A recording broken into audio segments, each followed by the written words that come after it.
No matter how much you practice or how careful you are, sometimes your masking fluid results can appear messy and unrefined. The results may be too thick, clumsy, or jagged. Today I'm sharing the 3 simple techniques I teach my students to clean up, soften, and repair those edges for a perfect finish. Hi everyone, welcome to Artful Living. I'm Beshara and I have been an artist, an illustrator, and arts educator for over 25 years. And here on my channel, we explore ways in which we can cultivate more positivity in our lives on a daily basis.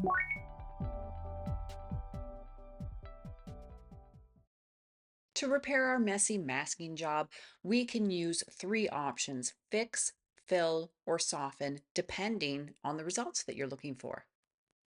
With fix, what I want to do is maybe refine an edge that is a little messy. In this case, we'll look at this edge here.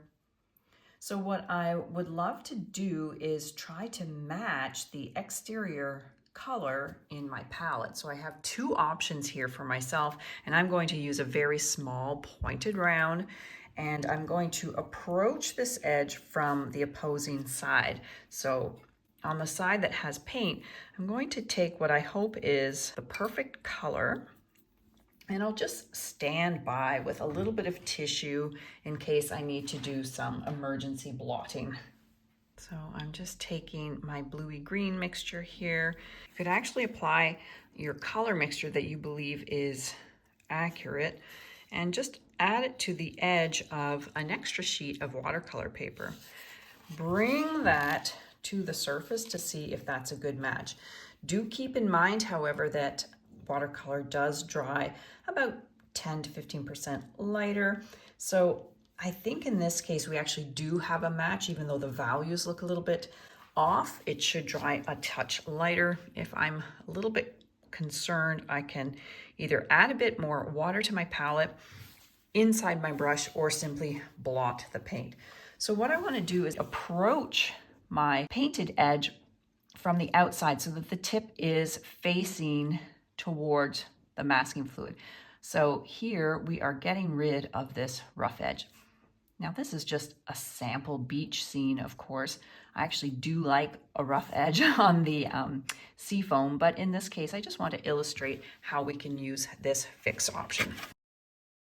Obviously now I have a bit of a hard edge here. So before that dries, I'm going to blend this out by using my bleeding technique, just taking that extra bit of paint and bleeding out towards the painted edge. Again, notice that my hand has turned and the tip of the brush is pointing towards the masking and the belly of the brush is on the painted edge. Now that's pretty good.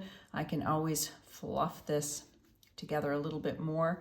And now we have a nice clean edge compared to what it was before. So that is our fix option.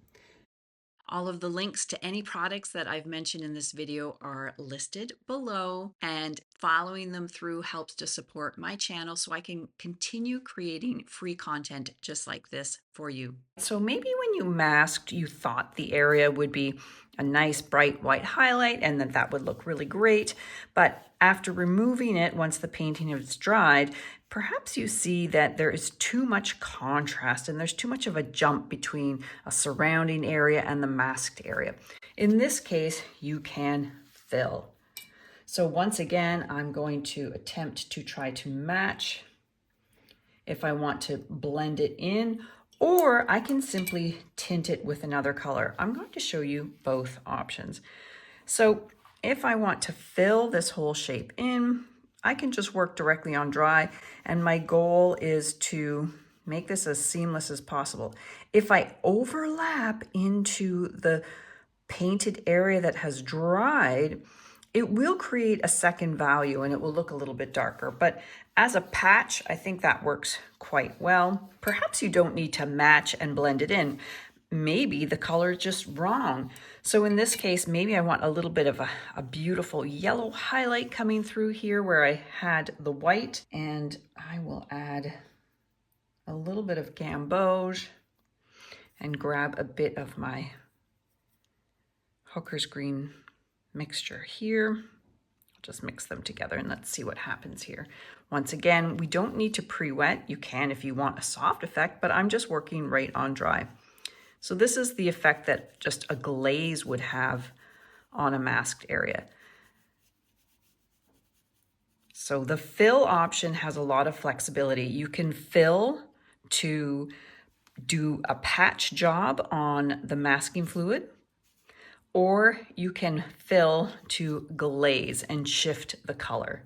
Even within that shape, if I want a nice range, I can add a second or third color and just treat it as a wet into wet section. In both cases, no one would ever know that we even had masking fluid there. We either camouflaged it or tinted it with our fill option.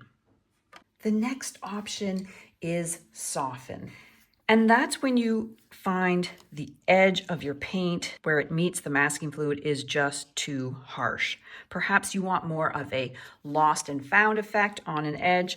Masking fluid only ever gives hard edges. So that's not something that you can avoid during the masking process, but it's something that you can retrieve afterwards. So let's say in this section here, I actually want the water and the seafoam to smooth out and to transition a little bit more gracefully instead of this big white clunky edge. Now what you need for softening is a really rigid synthetic brush. So this is from my line of brushes. It's my ivory flat. I'm using the 1/2 inch. It's as stiff as a hog's hair brush, but the bristles are nylon, so they're not going to damage the paper. Essentially, with the softening effect, we want to make sure the brush is really, really wet. The paper is 100% dry. I'm just going to make sure my brush is in a nice sharp point. You can see this brush is well loved, but it still works. And I am going to lift from the very, very edge. So we have to imagine this brush as being three-dimensional, like a rectangle. And our lifting should come from the corner if you want a really sharp line. Now you have to decide which way you want to lift. In this case, I'm going to lift from this edge.